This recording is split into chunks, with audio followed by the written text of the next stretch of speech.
A lot of people asking me about my son and his gym bro ways. You gonna drink that creatine? But my son's got a little bit of that Midwestern in him too. He's like, I got this giant 5 pounds of creatine. Yeah, but I got it cheap. It's on sale. You know, I've met your son. Yeah. He didn't sound like that when I talked to him. No, he's changed a lot. Yeah. This is how he talks now. Interesting. I got some more creatine. You gonna eat that? You shouldn't. Oh, it's the worst. One summer and he changed, huh? I met him that's early it. in the summer, yes. Oh, my gosh. Yeah, he's just at the gym all the time now. I guess I'm going to go to the gym. I'm like, why don't you go get a job? He's like, I would, but I got to go to the gym. Maybe clean up around here? Yeah. Could you? You're not doing anything. Do you think you could maybe wash your dishes? I would, but I got to get to the gym. Oh, it's the worst.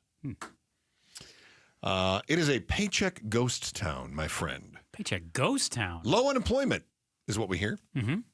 And a supposedly strong economy, although we did talk about some of those leading indicators, could be scaring some people off. We have millions of Americans living paycheck to paycheck.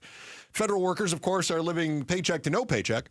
And ABC 15's Garrett Archer, the data guru, joining us right now. Excuse me. And Garrett, you just had your story about the people living paycheck to paycheck. What was the story that those numbers told you?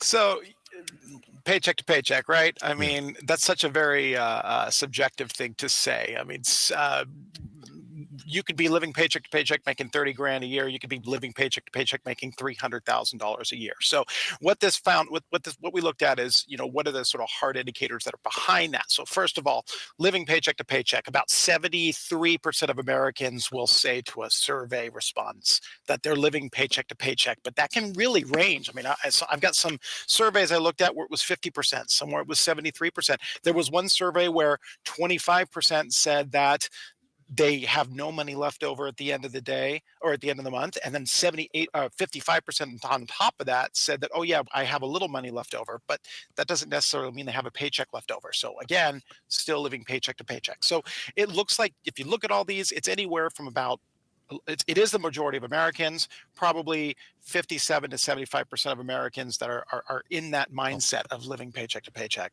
Talking with ABC 15 data guru Garrett Archer.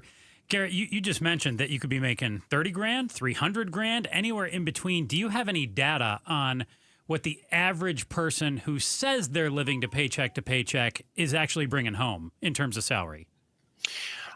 No, it didn't actually go into that that data point as far as what they actually made. But what it did say is we do have some hard indicators that the Federal Reserve uses to get a better idea of what people who are, when they say they're living paycheck to paycheck, what that actually means. And like, for example, one of the things that looks like things have improved a little bit in the last several years is the share of adults that say that they can cover a $400 emergency expense with cash or cash equivalent has actually increased by about 18 points in the last 10 years. That's pretty good. I mean, again, that's not a paycheck, but that does mean that people are not as tight as things were 10 years ago as far as having to cover that emergency expense. So I saw that in your report. I thought it was really interesting. 13% more people can cover a $400 emergency expense. And the thought that went through my head is, if that's true, that we've got more people who can cover those emergency expenses, doesn't that mean that we have actually fewer people now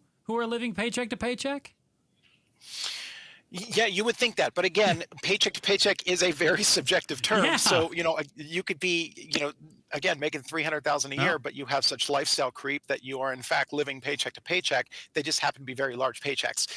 So one of the things we know, again, with that, we also have, what this means to people. The economic sentiment has been trending down in the last, ever since the pandemic. In fact, we were looking at the University of Michigan does this consumer economic sentiment survey that they've been doing for decades. And it had been steadily climbing in the 2000s after the Great Recession. But then COVID-19 hit and it just dropped like a rock, and it really hasn't recovered since then. And right now it's been on a downswing since the beginning of this year. So right now people are feeling very uneasy about the economy. And that's, again, another reason that people will answer that question. I'm living paycheck to paycheck and be more adapted at feeling that. Garrett Archer is a ABC 15 data guru, and he did a great story on people who say that they are living paycheck to paycheck, and again, subjective.